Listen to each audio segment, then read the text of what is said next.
अस्सलाम वालेकुम दोस्तों, कैसे हो आप लोग। इस वीडियो में 2 डाउट क्लियर करूंगा उन लोगों का जो लोग माल्टा में जॉब के बारे में सोच रहे हैं। मेरे को बहुत ज़्यादा क्वेरी आता है लोगों का कि वो किस काम में जाएं माल्टा में या फिर यूरोप कंट्री में कौन सा काम में अप्लाई करें। कोई बोलता है मैं इंजीनियर हूँ, इंजीनियर का वीज़ा है, कोई बोलता है टेक्नीशियन हूँ, कोई बोलता है वेल्डर हूँ, बला बला कि वो सब काम का वांट है, क्या मैं जा सकता हूँ या नहीं। दूसरा मुझे कमेंट आता है कि सैलरी कितना मिलेगा, कितना रहता है वहाँ पे। तो ये 2 चीज़ बहुत इंपॉर्टेंट है, ये 2 ही चीज़ों को मैं कवर कर रहा हूँ इस वीडियो में, तो वीडियो को पूरा ज़रूर देखिएगा। नंबर 1 की बात करते हैं कि किस काम में आपको जाना चाहिए। तो पहला चीज़ मेरे भाई, माल्टा या फिर यूरोप कंट्री में आप अपना मर्जी से कोई जॉब में नहीं जा सकते। इसका बहुत कम प्रतिशत चांस रहता है कि आपको उसमें जॉब मिले। देखिए ऐसा मैं क्यों कह रहा हूँ, इसको आप लोग समझिए। जो लोग सऊदी अरब में काम कर रहे हैं या कुवैत में, ओमान में, गल्फ़ में, आप लोग देख रहे होंगे एक चीज़ कि यहाँ पे अब जो अच्छी अच्छी जॉब्स है वो यहाँ के लोकल लोगों के लिए प्रीफर किया जा रहा है, पहले उनको दिया जा रहा है। सऊदीजेशन हो रहा है, कुवैतीजेशन हो रहा है, ओमानीजेशन हो रहा है ना। तो ये सेम चीज़ यूरोप कंट्री में काफ़ी साल पहले ही हो चुका है। वहाँ पे जितना भी अच्छा जॉब है ना, वहाँ के लोकल लोगों के लिए वो रिज़र्व रहता है। और वहाँ पे सिर्फ कंट्री वाइज नहीं है, यहाँ पे क्या है कि सऊदी में है तो सऊदी के लिए रिज़र्व है, अभी ये हो रहा ना। लेकिन यूरोप में क्या है, यूरोपियन यूनियन के अंडर में जितना भी कंट्री है, यूरोप का जितना भी देश है ना, पहले उन देशों के लोगों के लिए प्रेफरेंस दिया जाता है। वहाँ के लोग नहीं हैं उस रिक्वायरमेंट के लिए, तब जा कर के यूरोप के बाहर यानी कोई थर्ड कंट्री से वर्कर को हायर किया जाता है। अब इसको एग्जांपल देकर समझाता हूँ।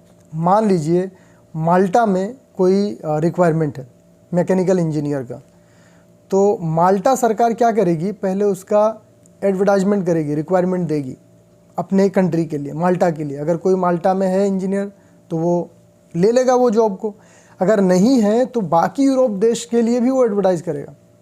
यानी बाकी यूरोप देश में भी अगर है तो वो लोग अप्लाई करेंगे पहले, अगर वहाँ पे भी नहीं है तब जा कर के यूरोप के बाहर का देश से बंदा को बुलाया जाता है। ऐसा रूल है उधर। तो इसलिए जो काम आप सोच रहे हो, जो आपके एक्चुअल प्रोफेशन है, वो काम मिलना बहुत मुश्किल हो जाता है।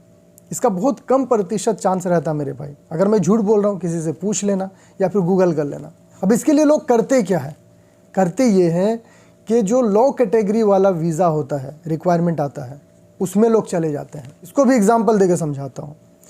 क्लीनर हो गया, लेबर कैटेगरी का जॉब हो गया, या फिर रेस्टोरेंट वगैरह का जॉब हो गया, ये सब का वांट जो है अधिकतर आता है।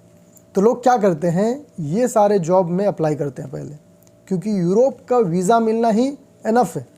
वहाँ एक बार आप चले गए, उसके बाद तो आप अपने हिसाब से सब कुछ अरेंजमेंट कर सकते हो। मेन है वहाँ तक पहुँचना, वहाँ का वीज़ा लेना। लोग लो कैटेगरी वाला जो वीज़ा होता है, जो भी रिक्वायरमेंट आता है, उसके हिसाब से अपना CV तैयार करते हैं, उसमें जाते हैं।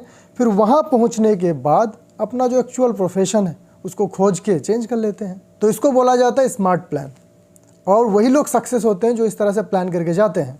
जो लोग ये सोचते हैं ना कि नहीं मैं इंजीनियर हूँ, ईगो हट कर लेते हैं अपना, मेरे को इंजीनियर में ही जाना है, टेक्नीशियन में ही जाना है, वो लोग बैठे रहेंगे, बूढ़े हो जाएंगे, लेकिन मेरे ख्याल से वो यूरोप पहुँच नहीं पाएंगे। बात करते हैं दूसरी क्वेश्चन की। अक्सर लोग पूछते हैं कि भाई सैलरी कितना होगा। पहला चीज़ तो मैं आपको ये बताऊँगा कि सैलरी को आपको नज़रअंदाज करना है, सैलरी को उतना ध्यान में नहीं रखना है। क्यों, इसका आगे बताऊँगा। दूसरा चीज़ क्या है, मान लो सैलरी आपको 1000 यूरो मिल रहा है, आप क्लीनर का काम में जा रहे हो या हेल्पर का काम में जा रहे हो, आपको 1000 यूरो सैलरी मिल रहा है। माल्टा की मैं बात कर रहा हूँ। 1000 यूरो इंडिया का कितना हो जाता है, 1 यूरो का अभी 90 रुपये हो रहा है ना, तो 90,000। आप 90,000 इंडियन अमाउंट में जा रहे हो, लेकिन वहाँ पे खर्चा भी बहुत है, क्योंकि वहाँ पे रहना आपका खुद का रहता है, मोबाइल का बिल, बाकी इलेक्ट्रिसिटी बिल, खाने पीने के सबका खर्चा।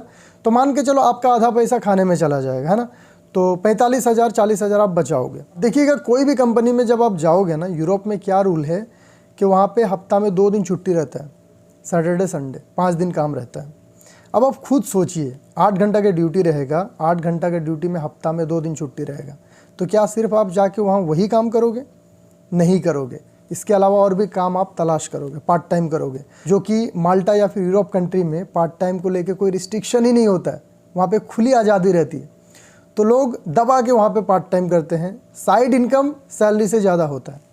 तो आप खुद अनुमान लगा लो मेरे भाई। मैं सऊदी अरब में देखता हूँ आदमी लोग 9 घंटा अपना खुद का ड्यूटी करता है, उसके बाद पार्ट टाइम करता है 10 घंटा 12 घंटा का, 1200 रियाल मिलता है। तो जब आप यूरोप कंट्री में जाओगे उस समय कोई भी पार्ट टाइम आप करोगे ना, वहाँ पे घंटे के हिसाब से पैसा मिलता है। जैसे पर घंटा 6 यूरो, 7 यूरो, 5 यूरो, इस टाइप का एवरेज 6-7 यूरो पर घंटा आपको मिलेगा। तो 8 घंटा ड्यूटी के बाद आप कितना पार्ट टाइम कर सकोगे, ये आप पे डिपेंड करेगा। तो सैलरी को इसलिए मैंने बोला कि माइंड में रखना ही नहीं है कि 1000 यूरो मिल रहा है या 1200 या 800 900। वहाँ पे पहुँचने के बाद आप अपना दम दिखाओ, कितना काम कर सकते हो। एन एवरेज मैं बता रहा हूँ, अगर आप कोढ़िया टाइप का इंसान नहीं हो, मेहनती हो, 1.5 से 2 लाख इंशाल्लाह आप आराम से कमा लोगे। और यहाँ पे मैं ये भी बोलूँगा, अगर आप मेहनत कर सकते हो तभी यूरोप में जाओ, नहीं तो आराम से इधर गल्फ़ में रह के बैठे बैठे कोई मेंटेनेंस कंपनी में अपना गुजारा कर सकते हो।